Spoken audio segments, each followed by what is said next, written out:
ਜ਼ਿਲ੍ਹਾ ਗੁਰਦਾਸਪੁਰ ਦੇ ਪਿੰਡ ਕੀੜੀ ਅਫਗਾਨਾ ਵਿੱਚ ਲੱਗੀ ਚੱਡਾ ਖੰਡ ਮਿੱਲ ਅਕਸਰ ਵਿਵਾਦ ਵਿੱਚ ਰਹਿੰਦੀ ਹੈ। ਆਏ ਦਿਨ ਕੋਈ ਨਾ ਕੋਈ ਕਿਸਾਨ ਜਥੇਬੰਦੀ ਆਪਣੀ ਗੰਨੇ ਦੀ ਫਸਲ ਦੀ ਬਕਾਏ ਲੈਣ ਲਈ ਧਰਨੇ ਲਗਾਉਂਦੀ ਰਹਿੰਦੀ ਹੈ। ਪਿਛਲੇ 2 ਦਿਨ ਤੋਂ ਕਿਸਾਨ ਜਥੇਬੰਦੀਆਂ ਵੱਲੋਂ ਮਿੱਲ ਦਾ ਗੇਟ ਬੰਦ ਕਰਕੇ ਪ੍ਰਦਰਸ਼ਨ ਕੀਤਾ ਜਾ ਰਿਹਾ ਹੈ, ਜਿਸ ਦੇ ਚੱਲਦੇ ਮਿੱਲ ਮਾਲਕ ਵੱਲੋਂ ਕਿਹਾ ਗਿਆ ਕਿ ਹੁਣ ਤਰੀਕ ਬਰ ਤਰੀਕ ਕਿਸਾਨਾਂ ਨੂੰ ਪੇਮੈਂਟ ਕੀਤੀ ਜਾਏਗੀ। ਛੋਟਾ ਕਿਸਾਨ ਹੋਵੇ ਚਾਹੇ ਵੱਡਾ, ਸਭ ਨੂੰ ਬਰਾਬਰ ਪੇਮੈਂਟ ਕੀਤੀ ਜਾਏਗੀ। ਕਿਸਾਨ ਮੋਰਚਾ ਔਲਖ ਦੇ ਪ੍ਰਧਾਨ ਸੋਨੂ ਔਲਖ ਨੇ ਕਿਹਾ ਕਿ ਨਾ ਤਾਂ ਉਹਨਾਂ ਨੂੰ ਮਿੱਲ ਮਾਲਕਾਂ ਅਤੇ ਨਾ ਹੀ ਮੈਨੇਜਮੈਂਟ ਤੇ ਭਰੋਸਾ ਹੈ, ਕਿਉਂਕਿ ਪਿਛਲੇ ਲੰਬੇ ਸਮੇਂ ਤੋਂ ਕਿਸਾਨਾਂ ਨੂੰ ਪੈਸੇ ਨਹੀਂ ਦਿੱਤੇ ਜਾ ਰਹੇ। ਉਹਨਾਂ ਕਈ ਵਾਰ ਧਰਨਾ ਲਗਾਇਆ ਅਤੇ ਬਾਅਦ ਵਿੱਚ ਕਈ ਵਾਰ ਮਿੱਲ ਮਾਲਕਾਂ ਤੇ ਮਿੱਲ ਦੇ ਮੈਨੇਜਮੈਂਟ ਨੇ ਭਰੋਸਾ ਵੀ ਦਿੱਤਾ ਕਿ ਜਲਦੀ ਹੀ ਕਿਸਾਨਾਂ ਨੂੰ ਪੈਸੇ ਦੇ ਦਿੱਤੇ ਜਾਣਗੇ, ਪਰ 3 ਸਾਲਾਂ ਤੋਂ ਪੈਸੇ ਨਹੀਂ ਦਿੱਤੇ ਜਾ ਰਹੇ।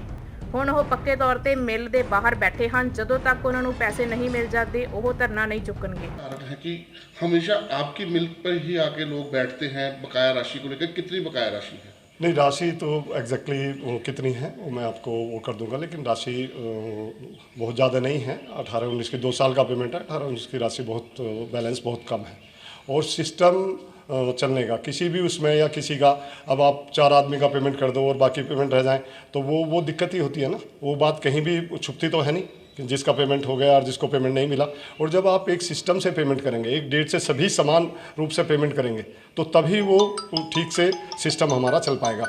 और ये अब मैनेजमेंट डिसाइड कर चुका है कि हम इस पेमेंट को सिस्टम के नाल ही करेंगे और जितना जल्दी हो सकेगा उतना जल्दी इसको ख़त्म करेंगे। कर रहे हो? डेली का इन हालात में भी हम डेली पेमेंट कर रहे हैं। इन हालात में भी हम जो हो रहा है, इन हालात में भी हम डेली पेमेंट करते जा रहे हैं। हर डेट निकलती जा रही है अब। लेकिन जैसे गेट बंद हो गया, गेट बंद है, गेट उन्होंने बंद किया हुआ है, तो जो अंदर से मान लिया चीनी से अब उतना पेमेंट नहीं हो रहा, जो अदर प्रोडक्ट है या वो करने का, उसकी भी हम धनराशि उसमें ही डाल रहे हैं। तो लेकिन वो तो डलेगी तब ना। एक दिन पेमेंट एडवांस आता है कि जब वहाँ से निकलेगा, जब वहाँ से मटेरियल सप्लाई होगा तभी तो पैसा आएगा, तभी तो ये पेमेंट कंटिन्यू कर सकेगी। अदरवाइज तो कैसे कंटिन्यू करेगी? प्रदर्शनकारियों से आपकी कोई बात हुई है, सेटिंग हुई है कि सेटिंग नहीं कहते उनको, हमने अपना कह दिया है कि हमारा वर्जन ये है कि भाई हम अब डेट नाल पेमेंट करेंगे। अब हम किसी के कहने से 100-50 लोगों की पेमेंट नहीं करेंगे, जो वो चाहते हैं ऐसा नहीं होगा। सोनू जी, मेले के ਜਿਹੜੇ ਜਨਰਲ ਮੈਨੇਜਰ ਨੇ ਉਹ ਕਹਿੰਦੇ ਨੇ ਤੁਸੀਂ ਆਪਣਾ ਧਰਨਾ ਚੁੱਕ ਲਵੋ, ਆਵਾਜਾਈ ਸ਼ੁਰੂ ਹੋ ਜੇ, ਆਪਾਂ ਜਿਹੜੀ ਰੈਗੂਲਰਲੀ ਫਿਰ ਜਿਹੜਾ ਤੁਹਾਡਾ ਸਿਸਟਮ ਹੈ ਪੈਸੇ ਦੇਣੇ ਸ਼ੁਰੂ ਕਰ ਦਿਆਂਗੇ। ਦੇਖੋ ਜੀ, ਇਹ ਧਰਨਾ ਇੱਕ ਵਾਰੀ ਨਹੀਂ ਲੱਗਾ, ਇਹਨਾਂ ਪੈਸਿਆਂ ਦਾ ਕਰਕੇ ਹੀ ਅੱਗੇ ਕਈ ਵਾਰੀ ਧਰਨੇ ਲੱਗ ਚੁੱਕੇ। ਜੋ ਇਹ ਕਮਿਟਮੈਂਟ ਕਰਦੇ ਆ ਇਹਨਾਂ ਦੀ ਮਿੱਲ ਮਾਲਕ ਬੀਬੀ ਉਸ ਗੱਲ ਤੋਂ ਭੱਜ ਜਾਂਦੀ ਆ। ਮੇਰੇ ਲਾਗੇ ਸਰਦਾਰ ਜਰਨੈਲ ਸਿੰਘ ਖੜੇ ਆ ਤੁਹਾਡੇ मैं मीडिया के सामने दसना चाहना कि 6 पर्चियाँ इन्हों दी 2018 दियाँ अजे बकाया 18-19 सीजन दियाँ बकाया है जी। और इन्हों वर्गे हज़ारां किसान होर आ जिहड़े अज तुसीं देखण दे किद्दां इत्थे लोग बैठे आ। इन्हां ते किसी कोई विश्वास नहीं है। पैसे सानूं देणगे, असीं उत्थे जावांगे। पहिलां ही इन्ना 2-2 साल 3-3 साल तो लेट पेमेंट आ ते हुण असीं किन्ना कि इन्हां नूं टाइम होर देंगे।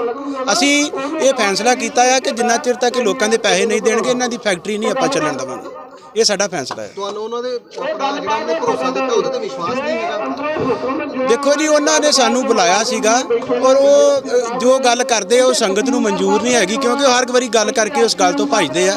लोग प्रैक्टिकली काम मंगते कि जे वो साडे खाते च पैसे आउण ते असीं अपने फोन ते सानू मैसेज आवे ते सानू ते इतबार तां ही हुंदा आ। उदा कहण ते सानू कोई इतबार नहीं है।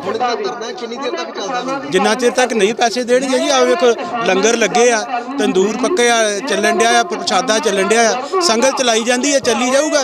जे साडे पैसे नहीं मिलणगे तो ਇਹਦੀ भी शराब नहीं बन रही। हाँ जी, फिर ਜਦੋਂ ਇਹਨੂੰ ਸੇਕ ਲੱਗੂਗਾ ਆਪੇ ਸਾਡੇ ਪੈਸੇ ਦੇਣਗੇ। ਸਾਡੀ ਤਾਂ ਮੰਗ ਇਹ ਹੀ ਹੈ ਜੀ। ਪ੍ਰਾਈਮ ਉਹਦੇ ਲਈ ਗੁਰਦਾਸਪੁਰ ਤੋਂ ਜਤਿੰਦਰ ਕੁੰਦਲ ਦੀ ਰਿਪੋਰਟ।